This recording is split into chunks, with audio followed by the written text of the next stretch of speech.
عزیزان گرامی وقار، میں یہ چاہتا ہوں جہاں پر آ کر ہم رکے تھے وہیں سے ہم پھر آگے بڑھتے ہیں۔ ہم رکے تھے کہاں آ کر؟ کچھ دیر کی خاموشی ہے، اس کے بعد ہم آگے بڑھتے ہیں، اس لیے کہ مجھے کوئی شعر اب یاد کرانے کی ضرورت نہیں اور نہ ہی کسی کے سامنے کچھ بولنے کی ضرورت ہے۔ حالات تو ایسے تھے کہ جو نان مسلم تھے وہ بھی ہمیں جیل میں دیکھ کر یہی کہتے تھے کہ آپ ہی نے کہا ہے یہ فلاں بات۔ ہم نے کہا اللہ تبارک و تعالیٰ نے تم کو بھی یاد کرا دیا۔ میرے عزیزو، ستیزہ کار رہا ہے ازل سے تا امروز، شرار ابو لہبی سے چراغ مصطفی۔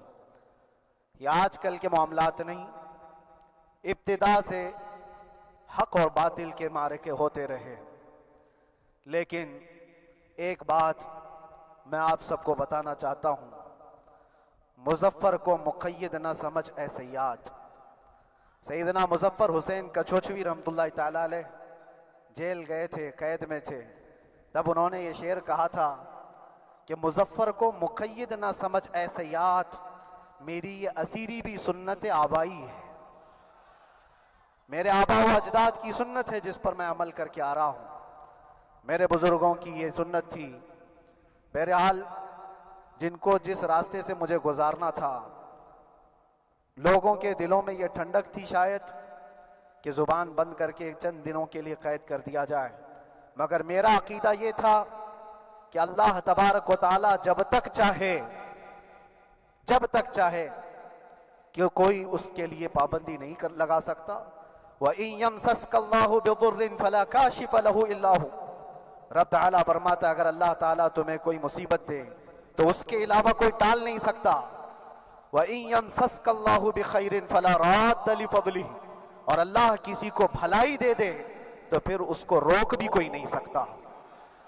مولا تبارک و تعالیٰ اگر کسی کو کوئی مقام عطا کر دے تو ہزاروں کیڑوں کے پھڑپڑانے سے وہ مقام ختم بھی نہیں ہو سکتا۔ اللہ تبارک و تعالیٰ جس کو بڑھانا چاہے اس کے لیے کوئی راستہ رکاوٹ نہیں بن سکتا۔ اس لیے کہ ہم نے تاریخ میں دیکھا ہے پیبند لگے کپڑے پہننے والے، پیروں میں چپل نہیں تھے، جن کے ناخن تک اکھڑ جاتے تھے، لیکن وہ جب چلتے تھے قیصر و کسریٰ بھی کانپتے تھے۔ جن کا ہی یہ نعرہ تھا ٹل نہ سکتے تھے جنگ میں اگر اڑ جاتے تھے، پاؤں شیروں کے بھی میدان سے اکھڑ جاتے تھے، حق سے سرکش ہوا کوئی تو بگڑ جاتے تھے، ارے تیغ کیا چیز ہے ہم توپ سے بھی لڑ جاتے تھے۔ یہ وہ صحابہ کرام اور اسلاف کرام، ان کا یہ معمول تھا۔ بظاہر ان کے پاس کوئی اسباب نہیں تھے لیکن اللہ کی مدد تھی، وہ پانی کی طرح بہتے ہوئے چلے گئے، نہ چٹانوں نے ان کا راستہ روکا نہ دریاؤں نے ان کا راستہ روکا، وہ جس طرف سے جاتے تھے اللہ تعالیٰ ان کے لیے راستے بناتا تھا۔ عزیزان گرامی وقار، کون ہے وہ جو دریائے دجلہ میں اپنے گھوڑے دوڑائے تھے؟ کون ہے وہ جو دریا میں اپنی کشتیاں ڈال کر جلا دیا تھا کہ واپس جانے کا کوئی تصور نہ ہو؟ یہ سب میرے مصطفیٰ کریم کے دیوانوں کی ہی بات تھی۔ اسی لیے آج بھی دنیا گھبراتی ہے تو شانے لوگوں سے نہیں، دیوانوں سے ہی گھبراتی ہے۔ بہت زیادہ چالاک رہنے والوں سے نہیں، دیوانوں سے دنیا گھبراتی ہے۔ اس لیے کہ دنیا کو پتا ہے، دنیا جانتی ہے کہ دیوانہ کہاں دیکھتا ہے کسی کو پتا نہیں۔ اور یہ اس دیوانے کی بات کر رہا ہوں جس کے لیے اللہ کے حبیب صلی اللہ تعالیٰ علیہ وسلم کی عزت و وقار سب سے اول ہے۔ عزیزان گرامی وقار، آج آپ کے سامنے حاضر آیا، یہ میرے استاد گرامی، مربی، استاذ الاساتذہ، برادر گرامی حضرت العلامہ مفتی زبیر احمد صاحب قبلہ ادام اللہ اقبالہ، جنہوں نے دن رات ایک کر دیے تھے۔ میرے خیال سے 8 مہینے میں جتنے ان کے بال سفید ہوئے اس سے زیادہ نہیں ہوئے ہوں گے۔ صرف اس لیے نہیں کہ ایک بھائی کے لیے، اس لیے بھی لڑ رہے تھے کہ ایک عالم کے لیے جس سے دین کا بہت سارا حصہ وابستہ ہے۔ ان کی محنتیں رائگاں نہ گئیں۔ بہت سارے میرے احباب و اقربا، خاص طور پر مدن پورہ اور وکرولی سے، جنہوں نے اپنے گھر بار چھوڑ کر میرے لیے دوڑتے بھاگتے رہے، اللہ رب العزت اس بات کا شاہد ہے، ایک ایک دن اندر میں نے سب کے لیے دعائیں کی ہیں۔ اور ایسا نہیں کہ کوئی دن بھولا جاتا، اور باہر کی ہمیشہ یہ خبریں آتی رہتی ہیں کہ حالات کیسے کے کیسے ہوتے جا رہے ہیں۔ کبھی اگر گھبراہٹ اور بے چینی ہوتی تو میرے عزیزوں صرف ایک ہی بات ہمارے پاس تھی علاج کے لیے، ایک ہی علاج تھا۔ جب بے چینی بڑھ جاتی، اپنوں سے رابطہ نہیں ہو پاتا اور کسی کے خبر نہ پہنچتی، کھانے پینے کی تکلیفیں، رہنے سہنے کی مصیبتیں جب سر پر آتی تو ایک ہی علاج تھا، ان کے نثار کوئی کیسے ہی رنج میں ہو، ان کے نثار کوئی کیسے ہی رنج میں ہو، جب یاد آ گئے ہیں سب غم بھلا دیے ہیں، جب یاد آ گئے ہیں سب غم بھلا دیے ہیں۔ اس رسول محترم صلی اللہ تعالیٰ علیہ وسلم کا احسان عظیم ہے۔ بار بار مجھے یہ احساس ہوتا رہا، پوری دنیا اگر چھوڑ دے مگر یقین تھا آمنہ کا لال کبھی نہیں چھوڑے گا، اور چھوڑا بھی نہیں، اور چھوڑا بھی نہیں۔ ہر رات جو ہمارا معمول تھا، ہم نے جو دیکھا، ہماری پچھلی زندگی میں ہم نے اتنے عجائبات نہیں دیکھے ہوں گے جو 8 مہینے کے اندر ہم نے دیکھے۔ نبی پاک صلی اللہ تعالیٰ علیہ وسلم کے انعامات و اکرامات، رب تبارک و تعالیٰ کی مدد سے دل مضبوط ہوتا ہے۔ عزیزان گرامی، ہم نے تو وہاں ایسے لوگوں کو دیکھا جو ڈپریشن کا شکار ہو کر کافر بھی ہو گئے، اور حالات سے گھبرا کر کے وہ انکار کر بیٹھے کوئی خدا نہیں ہے، کوئی مدد نہیں آتی ہے۔ ایسے حالات وہاں دیکھے، لیکن ان حالات میں بھی اللہ تبارک و تعالیٰ کی مدد ساتھ رہی۔ رسول پاک صلی اللہ تعالیٰ علیہ وسلم کا انعام و اکرام یہ تھا کہ جس طرح سے گئے تھے اسی طرح سے واپس بھی آئے، جس طرح سے گئے تھے ویسی واپس آئے، اور نہ میرے مصطفیٰ نے باہر میری عزت میں کمی کی، نہ اندر عزت میں کمی کی، کہیں پر بھی نہیں۔ الحمدللہ، جس شان کے ساتھ رسول پاک صلی اللہ تعالیٰ علیہ وسلم اپنے چاہنے والوں کو رکھتے ہیں، وہ میں نے دنیا میں دیکھا، اور پھر یہ عرض کیا آقا آج آپ کی عزت پر بات کرنے والے کو چاہے وہ 1000 کال کوٹری کے اندر ہو، آپ عزت کے ساتھ بٹھاتے ہیں تو پھر قیامت کے دن اس کی عزت کا کیا حال ہوگا۔ عرش حق ہے مسند رفعت رسول اللہ کی، دیکھنی ہے حشر میں عزت رسول اللہ کی۔ میرے عزیزو، ایک بات کو طے کر کے چلو، انہیں جانا انہیں مانا، نہ رکھا غیر سے کام، للہ الحمد میں دنیا سے مسلمان گیا۔ اس ایک بات میں جو عزت ہے، دنیا کے کسی مقام و منصب اور مرتبے میں عزت نہیں ہے۔ اور حالات دنیا انشاءاللہ میں سناتا رہوں گا۔ اللہ تبارک و تعالیٰ جب تک یہ زبان رکھا ہے حق بولتے رہیں گے اور سناتے رہیں گے، اور بھی حالات آپ کو انشاءاللہ العزیز آگے سناتے رہیں گے۔ لیکن آج خصوصیت کے ساتھ میں جمعہ کے لیے اسی لیے حاضر آیا کہ یہاں کے لوگ پل پل یاد کرتے رہے۔ حضرت مجھے ہر بار خبر دیتے کہ جب نماز سے فارغ ہو کر کے میں نکلوں تو مجھے لوگ پکڑ لیتے، کیا ہوا، اب کیا خبر ہے۔ تو جس قدر آپ کی بے چینی تھی، بے قراری تھی، میرے عزیزو مجھے بھی ملنے کی بے چینی اور بے قراری تھی، لیکن یہ ایک سٹیج تھا جس سے گزارا گیا ہے، ایک مقام تھا جس سے گزارا گیا۔ میں تو ایک نکما آدمی، میں تو ایک کم پڑا ہوا ہوں، لیکن آپ کو بزرگان دین کی اگر تاریخ پتہ ہو، امام اعظم ابو حنیفہ رضی اللہ تعالیٰ عنہ جن کو ناحق جیل میں رکھا گیا تھا، امام موسیٰ کاظم رضی اللہ تعالیٰ عنہ 7 سال تک قید میں رہے۔ یہ کون امام موسیٰ کاظم؟ جن کے دربار میں جانے کے لیے غوث اعظم عبد القادر جیلانی رضی اللہ تعالیٰ عنہ 4 کلومیٹر دور اپنی چپل اتار دیا کرتے تھے۔ امام موسیٰ کاظم کا وہ دربار ہے جن کو باب الحوائج کہا جاتا ہے۔ اس امام کو 7 سال تک بغیر کسی قصور کے قید میں رکھا گیا، اور حد تو یہ ہے کہ اسی قید خانے میں زہر دے کر کے آپ کو مارا گیا ہے۔ آپ کا جنازہ جیل سے نکلا تھا۔ امام احمد بن حنبل جن کو 5 لاکھ حدیثیں یاد ہیں نبی پاک صلی اللہ تعالیٰ علیہ وسلم کی، بغداد کے سر بازار آپ کو ننگی پیٹھ پر کوڑے مارے گئے۔ آپ کو اندازہ ہے بزرگان دین کی ایک لمبی فہرست ہے۔ جب میں وہاں گیا تھا تو ایک بزرگ کی بڑی یاد آئی، وہ تھے حضرت مجدد الفسانی رضی اللہ تعالیٰ۔ اکبر جیسے ڈکٹیٹر کے سامنے، اس زمانے کے سب سے بڑے ڈکٹیٹر بادشاہ کے سامنے آپ نے حق بات کا اعلان کیا تھا۔ مجدد الفسانی رحمۃ اللہ تعالیٰ علیہ نے فرمایا تھا کہ اسلام نام سے جو دین ہوگا وہ محمد عربی کا لایا ہوا ہی دین ہوگا، کسی اور بادشاہ کا بنایا ہوا نہیں ہوگا۔ اس بات پر آپ کو قید میں ڈالا گیا تھا، 8 سال تک قید میں رکھا گیا۔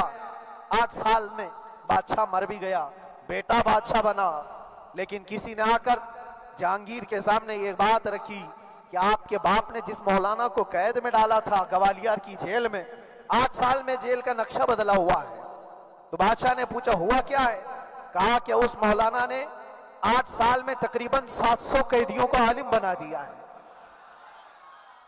درس حدیث، درس تفسیر، قرآن کا علم، نمازیں جماعتوں سے وہاں اس طرح ادا ہوتی ہیں جیسے لگتا ہے گنبد خضرا کی چھاؤں میں ہے۔ رب تبارک و تعالیٰ کا یہ احسان عظیم تھا۔ ان 8 مہینوں میں بحمدہ تعالیٰ میں نے اپنی لائف میں کبھی اتنی امامت نہیں کی تھی جتنی وہاں امامت کیا، اس لیے کہ پابندی نہیں ہو پاتی۔ جب امام رہا مسجد میں چھٹیاں ہوا کرتی تھی، ادھر ادھر آنا جانا، لیکن وہاں پر کبھی کسی نماز میں چھٹی نہیں ہوئی۔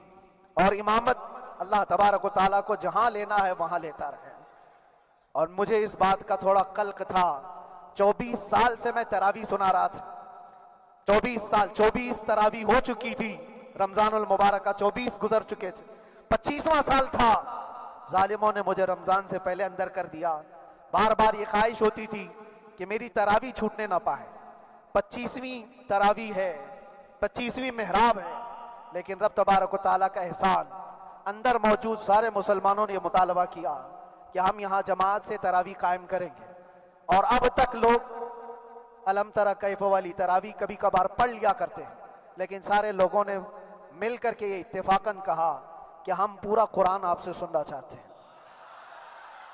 کیسے کیسے قیدی تھے، کیسے کیسے کرائم والے تھے۔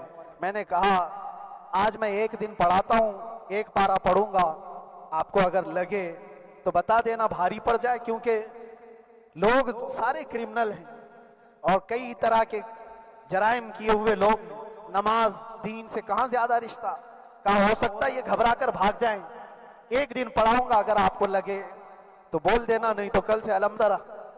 پہلے دن تراویح پڑھا ہے، دوسرے دن سارے لوگوں نے کہا آپ نے ایک پارہ پڑھایا ہے، سحری تک بھی پڑھائیں گے تو انشاءاللہ کھڑے رہیں گے۔ یہ جو استقامت، یہ ساری چیزیں دلوں کا جمع ہونا اور ہماری طرف دلوں کو پھیر دینا بغیر اللہ کی مدد کے نہیں ہوتا۔ رسول پاک صلی اللہ تعالیٰ علیہ وسلم کے کرم و احسان کے بغیر نہیں ہوتا۔ وہ تراویح بھی پڑھتے رہے، تفسیر قرآن بھی سنتے رہے اور قرآن کی تعلیم بھی لیتے رہے۔ پھر مجھے اندازہ یہ ہوا کہ رب تبارک و تعالیٰ کی منشا یہ تھی کہ ہماری تراویح کی محراب کی سلور جبلی جیل کے اندر ہو جائے۔ مجھے اس بات کا کوئی قلق نہیں رہا کہ میری کوئی چیز چھوٹ گئی ہے۔ ہاں، عید، بقرعید، محرم، یہ تمام چیزیں لوگوں کی یاد تو رہتی، رشتہ دار، احبا، اقربا کی یاد، لیکن اللہ کی مرضی، میرا رب تبارک و تعالیٰ جو پسند کرے اس میں ہم راضی ہیں۔ اگر مولا یہ چاہتا ہے کہ میں تنہا پڑھوں تو اس کی رضا میں ہم راضی ہیں، اگر وہ چاہتا ہے کہ مجمع ہزاروں میں ہم نماز ادا کریں تو اس کی مرضی پر ہم قائم ہیں۔ عزیزان گرامی وقار، صبر اور سکون کے ساتھ جو حالات گزرے اس میں سب سے بڑا کردار آپ سب کی دعاؤں کا ہے، سب کی دعاؤں کا۔ مشائخ، سارے پیران اعظام، تمام سلاسل کے اور ہر مسجد کے امام اپنے محراب اور منبر سے جو دعا کرتے رہے، یہ سارا ذخیرہ میرے لیے اتنا بڑا ہے جس کو میں بیان نہیں کر سکتا۔ ہر ایک کی جانب سے دعائیں، عورتوں بچوں کی طرف سے منتیں، روزے، نہ جانے کیا کیا کر لیا۔ پھر مجھے اندازہ ہوا کہ صرف اپنے آرام، اپنے راحت کے لیے پھڑپھڑانے سے کچھ نہیں ہوگا۔ رب تبارک و تعالیٰ یہ چاہتا ہے کہ پوری امت مل کر کے اس فقیر کے لیے دعا کرے، اور اللہ تعالیٰ کو جب تک منظور تھا تمہاری دعائیں ہوتی رہی۔ بعض لوگوں کو یہ خیال بھی آیا، کچھ میرے احبا اقربا رشتہ داروں نے بھی کہا اتنی ساری دعائیں ہوئی، قبول کیوں نہیں ہوتی؟ ایک بات یاد رکھو، پوری دنیا مل کر کھڑے ہو کر دعا کرے، اللہ کی قدرت پر کوئی کام کرنا واجب نہیں ہے، اللہ پر کوئی چیز واجب نہیں ہے۔ اگر وہ اپنے فضل سے عطا کر دے تو اس کا احسان ہے، اس کا احسان ہے۔ اب چاہے وہ سال بھر میں قبول کرے کہ 5 سال میں قبول کرے، ایک بات یاد آتی ہے میرے عزیزوں، ہماری قید تو 8 مہینے کی ہوگی، ان بزرگان دین کی قید 8 سال 7 سال۔ امام محمد بن حسن عسکری 20 سال تک قید میں رہے، 20 سال تک اندر سلاخوں کے پیچھے بند رکھا گیا۔ یہ اہل بیت اطہار ہیں، ائمہ اعظام ہیں، ان کی تکلیفیں دیکھ کر پھر ہماری تکلیف چھوٹی لگتی، اور پھر نبی پاک صلی اللہ تعالیٰ علیہ وسلم کی یاد آتی۔ صرف اس بات کا ہمیں فخر تھا کہ تم نے کبھی چوری کے الزام میں تو نہیں گرفتار کیا، کسی گھناؤنے الزام میں تو نہیں گرفتار کیا، ہاں اگر کسی بات پر گرفتار کیا ہے تو ان سے پوچھو تو اب یہ بولنے میں بھی شرم کرتے ہیں۔ مولانا کو کیوں گرفتار کیا ہے، مولانا کو کیوں اندر رکھا ہے، شرم آتی ہے بولنے میں، کیونکہ انہوں نے کچھ ایسا بولا تھا جس کو بولنے میں شرم آتی۔ کیا بولا تھا میرے عزیزوں، یہ ایک الگ کہانی ہے، ابھی میں اس پر کچھ گفتگو نہیں کرتا، اس لیے کہ ہر ایک کو یاد ہو چکی ہے، ہر ایک کو یاد ہے، میں اس کہانی کی طرف نہیں جاتا، لیکن اتنا مجھے آج اس ملک میں رہتے ہوئے احساس ہے کہ ابھی بھی انصاف ختم نہیں ہوا ہے۔ انصاف پوری طرح ختم ہو جائے تو اللہ کا عذاب آ جائے گا، اللہ کا عذاب آ جائے گا۔ چند لوگ نا انصافی کر سکتے ہیں، لیکن پوری کی پورے روئے زمین پر رہنے والے انسان نا انصافی کرے، ایسا نہیں ہوتا۔ ہمارے حق میں سپریم کی طرف سے جو انصاف آیا ہے، ہمارے دل میں اس قدر جگہ ہے آج، اور اس قدر احساس ہے کہ ہمیں یہ اندازہ آج بھی ہوتا ہے کہ چاہے کچھ بھی ہو جائے لیکن انصاف پوری طرح سے مر نہیں سکتا، انصاف پوری طرح سے مر نہیں سکتا۔ یہ ہمارا ملک عزیز ہندوستان کسی خاص آدمی کے ٹھیکیداری میں نہیں ہے، سبھی کا خون شامل ہے یہاں کی مٹی میں، کسی کے باپ کا ہندوستان تھوڑی ہے، ہمارا بھی ہے، آپ کا بھی ہے، سب کا بھی ہے۔ اور میرے عزیزو پتہ نہیں، یہ بھی شاید راحت اندوری صاحب کا شعر ہے، اور اس سے پہلے بھی کچھ بولا تھا وہ بھی ان کا ہی تھا، تو ڈینجر ہی ہوا کرتا ہے۔ اللہ تبارک و تعالیٰ آپ سب پر فضل فرمائے، کرم فرمائے۔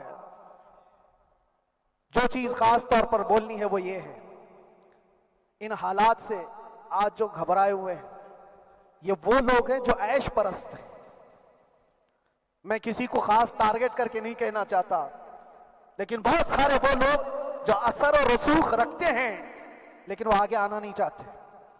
دین اسلام پر حملے ہوں، حضور پاک کی عزت پر حملہ ہو، کسی کو بولنا نہیں ہے، کیونکہ پتہ ہے دیکھو اس مولانا کو کس طرح کی ہے، اسی طرح دوسروں کو بھی کر دیا جائے۔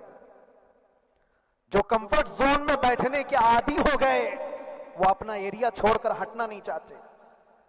اگر میں کچھ کہوں گا حضور پاک صلی اللہ تعالیٰ علیہ وسلم کی ناموس کے لیے تو میرا عیش خطرے میں آ جائے گا، اکثر کی یہی سوچ ہے۔ میرا تو اپنا دھندا ہے، میرا بزنس ہے، میرے بیوی بچے ہیں، ہو سکتا ہے مولانا کو کسی چیز کی فکر نہیں ہوگی۔ آپ کو میں بتاؤں، آپ کو اندازہ نہیں ہمارے دل میں ہمارے بچوں کی کتنی محبت ہے۔ میرے بھی چھوٹے سے بچے ہیں، جب وہ جیل کی سلاخوں کے سامنے آ کر آنسو بہاتے تھے تو دل پر چھریاں چلتی تھی۔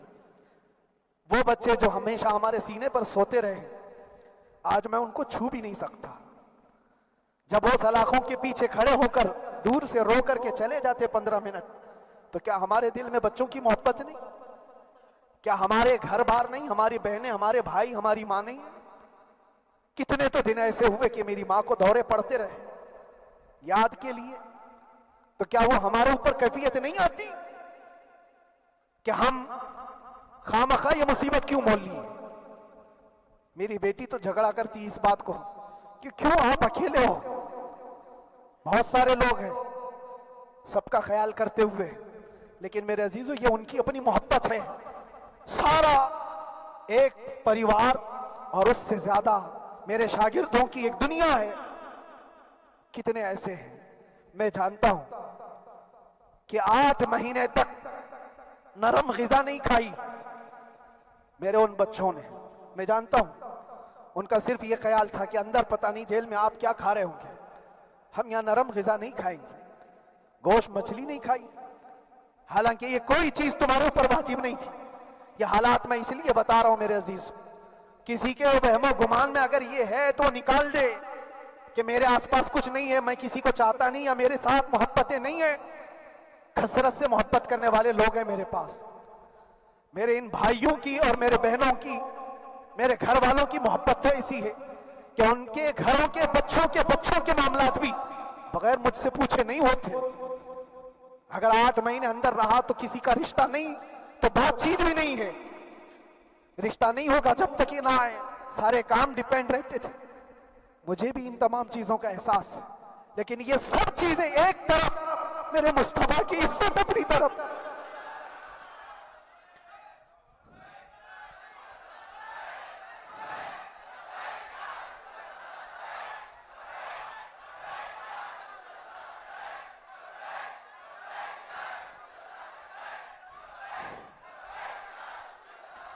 میرے عزیزوں، ہر ایک کے آنسوں کے قطرے میں نے دیکھے، بھائیوں کے، بہنوں کے، میرے پاس ملنے کے لیے میرے جو شاگرد آتے ان کے. یہ اکثر جب جیل کی دیوار پر آ کر کھڑے ہوتے، ان کی آنکھیں لال، یہ آنسو بہاتے 15 منٹ ملاقات کر کے چلے جاتے. آپ کو کیا اندازہ ہے اندر کے حالات ایک دن ایک سال کے برابر لگنے لگتا ہے. گھٹتے رہتے، لیکن ایک بات کا احساس بار بار ہوتا کہ یہ ساری محبتیں ایک طرف ہے، لیکن ہم جس کے لیے کھڑے ہوئے ہیں اس کی محبت میں کوئی سمجھوتا نہیں، اس کی محبت میں کوئی سمجھوتا نہیں. ایمان اسی کا نام ہے، لا یؤمن احدکم حتی اکون احب الیہ من والدہ وولدہ والناس اجمعین. تم میں سے اس وقت تک کوئی پورا مومن نہیں ہو سکتا جب تک کہ اپنی اولاد، اپنے مال دولت، اپنے ماں باپ، سب سے زیادہ اپنے رسول سے محبت نہ کرے. دعا یہی کرتے رہو جب حضور پاک کا معاملہ آئے تو ساری دنیا ایک طرف ہو جائے. میں نے ایک واقعہ پڑھا تھا اندر ہی، حضرت خالد بن ولید رضی اللہ تعالیٰ ایک قلعے پر اچانک حملہ آور ہوئے تھے. وہ قلعے میں موجود جو دشمنان اسلام تھے ان کی پارٹی چل رہی تھی. بڑے بڑے قالین، صوفے بچھے ہوئے، تشتوں میں قیمتی کھانے رکھے ہوئے تھے. خالد بن ولید کے ساتھ جو لشکر ہے، یہ تو وہ غریب صحابہ تھے جو پیون لگے کپڑے پہنتے، ایک کھجور پر پورا دن گزارتے. جب یہ اس قلعے پر حملہ آور ہوئے تو دشمنان اسلام جو تھے وہ مقابلہ کرنے کی ہمت نہ جٹا سکے، بھاگ گئے. سارا مال سب چھوڑ کر بھاگ گئے، بغیر کسی جنگ کے، بغیر کسی قتل قتال کے پورا قلعہ فتح کیا خالد بن ولید. اب سنو، جو صحابہ تھے وہ مال غنیمت جمع کر رہے تھے، کیونکہ یہ عرب کے لوگ ایسے مہنگے قالین نہیں دیکھے تھے، ایسے مہنگے صوفے، اتنی قیمتی غذائیں انہوں نے دیکھی نہیں تھی. سب جمع کرنے لگے، سب جمع کرنے لگے. خالد بن ولید نے کہا خبردار، ہاتھ مت لگانا، سب ہٹ جاؤ. سب ہٹ گئے. چند صحابہ کو بلایا، یہ سب جمع کرو، اس کو آگ لگا دو. پورا مال غنیمت جو تھا آگ لگا دیا. تو جو صحابہ تھے وہ کہنے لگے کیا یہ اچھا ہوتا، یہ سب میں آپ تقسیم کر دیتے، یہ بہت قیمتی چیزیں ہیں، عرب میں ہم لے جاتے تو یہ بہت مہنگی چیزیں ہیں. خالد بن ولید نے کیا کہا جانتے ہو؟ کہا اگر تم کو بھی ان تمام چیزوں کی عادت لگ جائے تو تم بھی ویسے ہی بھاگو گے جیسے یہ بھاگے. یہ آج جو ہمارا مقابلہ کرنے کی طاقت نہ لا سکے اور بھاگ گئے، اس کی وجہ یہ ہے کہ وہ عیش پرست ہے. عیاشی ان کے اندر تھی جس کی وجہ سے وہ کھڑے نہ ہو سکے.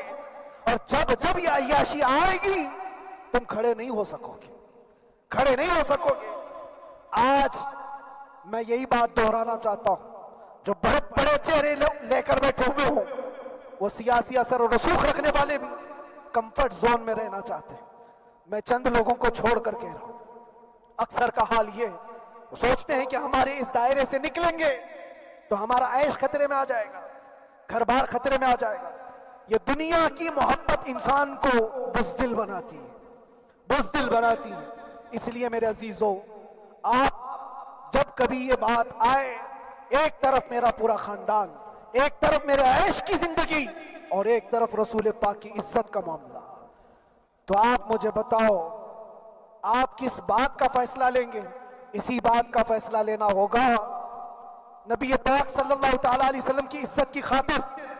تمہیں اس بات کا فیصلہ لینا ہوگا. اپنا سب کچھ گنبد خضرا کل بھی تھا آپ، میرے نبی سے میرا رشتہ کل بھی تھا آپ، اور بتلا دو گستاخ نبی کو غیرت سنی زندہ ہے، ان پہ مر مٹنے کا جذبہ کل بھی تھا آپ. بس یہ جذبہ باقی رہے. ہم کسی کو لڑنے کے لیے، مرنے کے لیے، مارنے کے لیے میدانوں میں اتارنے کی بات نہیں کرتے. میں اکثر اپنی تقریروں میں کہا کرتا ہوں، یا آپ سے پہلے بھی کیا، اگرچہ میری تقریروں کو ڈائیورٹ کیا جاتا ہے، آج بھی بہت لوگ ہوں گے، بلکہ آج مدن پورہ کا یہ پہلا جمعہ ہے مجھے اندازہ ہے پورا ہندوستان نہیں باہر بھی سب کی نظریں اس پار ہیں کہ آنے کے بعد یہ کیا بولتا ہے، آنے کے بعد یہ کیا بولتا ہے. سب اسی انتظار میں ہیں. میں سب کو ایک ہی میسج دوں گا، آنے کے بعد وہی بولے گا جو پہلے بولتا تھا.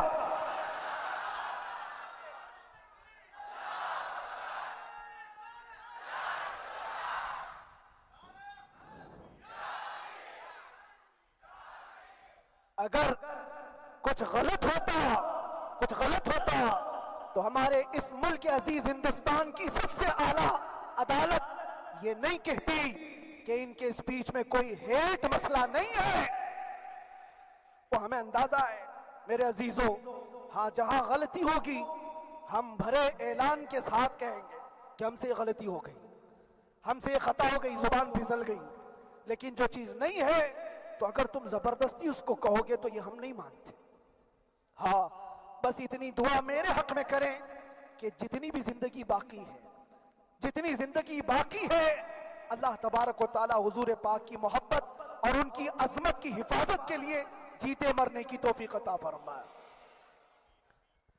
ہمارا کام صرف اتنا رہ گیا، جو میسج دینا تھا وہ ہم نے دے دیا. اب جو حالات آ رہے ہیں میرے عزیزوں، آپ سب کے لیے بھی میں یہ گزارش کروں گا، دین کی طرف آ جاؤ، سچائی کی طرف آ جاؤ، ورنہ گاجر مولی کی طرح کٹ جاؤ گے، ختم ہو جاؤ گے. دین کی طرف آؤ، سچائی کی طرف آؤ. اور اسلام نے کہیں پر بھی تمہیں کسی طرح کے آتنک اور دہشت کی تعلیم نہیں دی ہے. کہیں پر کسی ٹیررسٹ کی کوئی بھی تعلقات کی کہیں مجھے کوئی بات بتا دو. اگر کوئی مسلمان اس طرح کی حرکتیں کر جاتا ہے جس کو یہ لوگ بدنام کرتے ہیں تو ہم سمجھتے ہیں اس کا اسلام سے تعلق نہیں ہوگا. اسلام سے تعلق ہوتا تو اس کے اندر صدیق اکبر اور فاروق اعظم کی ادائیں ہوتی. آج آپ کو وہ معاشرہ زندہ کرنے کی ضرورت ہے. میں نوجوانوں سے کہوں گا، بہت دن گزار لیے ٹک ٹاک پر مجرے اور تمہارے اس انٹرنیٹ کی دنیا پر جس طرح تم نے آوارگی کر لی ہے، اب وقت کم بچا ہے. آ جاؤ میرے نبی پاک کی گنبد کی چھاؤں میں. عزت وہیں پر ہے، انہی کے قدموں میں عزت ہے، اور یہاں پر بھی ہے اور آخرت میں بھی ہے. آخرت میں بھی ہے. بس اس عزت کے لیے آپ سب سے میں گزارش یہ کروں گا، سچائی کی طرف واپس آ جاؤ، سچائی کی طرف واپس آ جاؤ. جو تمہاری نمازیں باقی ہیں اس کو پوری کر لو، اس سے پہلے کہ دنیا تم پر نماز پڑھ دے، اس سے پہلے کہ تمہارے جنازے کی نماز پڑھی جائے اپنی نمازیں کمپلیٹ کر لو.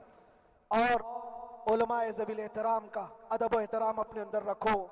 صرف اس بات کے لیے آپ کو میں احساس دلانا چاہتا ہوں کہ مجھے جس راستے سے گزارا گیا، جتنے دن قید و بند کی صحبتیں گزاری گئی، یہ صرف یہ میسج دینا تھا کہ پھر اس مولانا کا یہ ہو سکتا ہے تو چھوٹے چھوٹوں کی کیا کر دیں گے. ایسا اگرچہ آ جائے موقع تب بھی گھبرانے کی ضرورت تھی. آپ کو پتہ ہے اس ملک عزیز ہندوستان کی آزادی میں 30,000 علماء کو پھانسیوں پر لٹکایا گیا. انگریزوں نے 30,000 علماء کو کشمیر سے لے کر دلی تک ہر درخت پر ایک عالم کی لاش لٹکتی تھی. انہوں نے قربانیاں دی ہیں، قربانیاں بزرگان دین کے علماء ذوی الاحترام کی ہوئی ہیں. یہ اور بات ہے کہ اس جنریشن نے آج ہم کو دیکھا تو ان کو بہت بڑا لگتا ہے. یہ کوئی بہت بڑی بات نہیں تھی، بہت بڑی بات نہیں تھی. اس پروسیس سے بہت سارے علماء کو گزارا گیا ہے. سرکار مجاہد ملت رحمت اللہ تعالی علیہ ایمرجنسی کے زمانے میں 18 مہینے تک قید میں گزارے. 18 مہینے تک ایمرجنسی، وہ بھی ڈکٹیٹر کا زمانہ تھا. اس زمانے میں بھی آپ اندر ہیں، لیکن باہر آنے کے بعد نہ آپ کے مشن میں کوئی کمی آئی، نہ آپ کی زبان میں کوئی لکنت آئی. اللہ والے جو ہیں وہ اللہ کی رضا کی طرف اور رسول پاک کی رضا کی طرف ہوتے ہیں. ہم سب بھی اس مشن کو آج یہاں سے زندہ کرتے ہیں. جہاں سے ہم چھوڑے تھے وہیں سے آگے بڑھتے، جہاں سے ہم چھوڑے تھے وہیں سے ہم آگے بڑھتے ہیں. کسی کو اگر کچھ برا لگتا ہے تو وہ اس کے سمجھ کا قصور ہے، اس کے فہم کا قصور ہے. ہم نے کسی کو ٹارگٹ کر کے کبھی کہا نہیں، بلکہ یہ تو کامن بات ہے، ایک تو کامن کہی جانے والی بات ہے. فخر سے اگر کوئی آدمی اپنے گھر میں کہے کیا بات ہے مولانا آج صبح سے تمہارے گھر میں کچھ ہلچل نہیں ہے، کچھ ہلچل نہیں ہے، ہو سکتا ہے تمہارے گھر میں کوئی نہ ہو، تم اکیلے بیٹھے ہو، بیوی کہیں گئی ہے, ماں کہیں گئی ہے, گھر میں کوئی بنانے والا نہیں ہو, گھر میں خاموشی ہے, تو تم اگر اس کو جواب دے دو کہ کچھ دیر کی خاموشی ہے, شام میں آ جائے گی, کچھ دیر کی خاموشی ہے, شام میں آ جائے گی, تو کیا گناہ کیا؟ کیا گناہ کیا؟ اس کے حالات پر وہ بول رہا ہے, اس کے گھر میں خاموشی ہے اس لیے بول رہا ہے. ہم نے بھی اسی لیے کہا کچھ دیر کی خاموشی, اس لیے کہ ہم جانتے ہیں اسلام وہ نہیں ہے جو یہاں دکھ رہا ہے آج. اسلام تو وہ تھا جو صدیق اکبر کے زمانے کا تھا, اسلام تو وہ تھا جو فاروق اعظم کا تھا, اسلام تو وہ تھا جو عثمان غنی اور حیدر کرار کا تھا. وہ جو ہلچل تھی وہ خاموش ہے, صلاح الدین ایوبی کا دور تھا, وہ اسلام کی ہلچل تھی. تو میرا گھر آج خاموش ہے, اس لیے تو میں پکار کر کے رہا ہوں کچھ دیر کی خاموشی ہے, اور ہمیں اپنے رب سے یقین ہے یہ خاموشی ایک شام ٹوٹے گی, کوئی صلاح الدین آئے گا. اور اللہ تبارک و تعالی ہم سب کے اس عزم اور حوصلے کو زندہ رکھے, اور آپ سب کی محبتوں کو سدا سلامت رکھے, اور میرے آقا صلی اللہ تعالی علیہ وسلم کے قدموں پر مر مٹنے کی ہمیں توفیق عطا فرمائے. وآخر دعوانا الحمدللہ رب العالمین. لبیک یا رسول اللہ.